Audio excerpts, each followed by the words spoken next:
لێرەوە ڕای دەگەێنین بایکۆت سەرەتا بەردەوامە هەتاوەکو داخوازیەکانی مامۆستایانی وانەبێژ کە دێتە دی لە ئێستاشدا بۆ ساڵی نوێی خوێندنی 2021 بۆ 2022 بەهۆی بێباکی و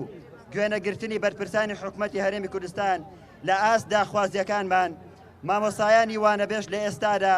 زیاد لە 16 ڕۆژە بایکۆتی هۆڵەکانی خوێندنیان کردووە و لەسەر جەم پەروەردەکانی هەرێمی کوردستان کە ئەمەش خواستی ئێمەی مامۆستایانی وانەبێژ نییە بەڵکو خواستی حکوومەتی هەرێمی کوردستانە کە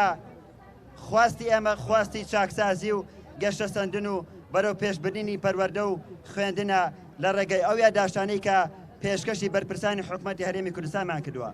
بەڕێزان لەگەڵ بەردەوامبوونی هەوڵەکانمان بەداتا بە ژمارە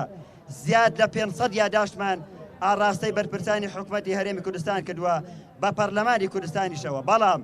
بەداخەوە تا ئێستا هیچ وەڵامێکی دڵخۆشکەر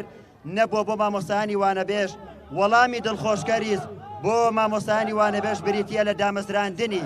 مامۆستایانی وانەبێژ بێ جیاوازی کە چارەسەری بنەڕەتی کێشەکانی مامۆستایانی وانەبێژە. ئێمە دوو پلانمان هەیە پلانی ئەی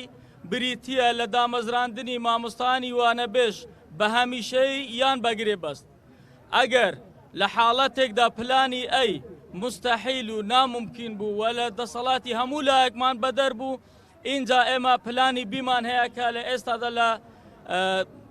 کۆبوونەوەی پەرلەمانی کوردستان دەخەینە ڕوو بەڵام هەموو هەوڵێکمان بۆ ئەوەیە پلانی ئەی جێبەجێ بکەن.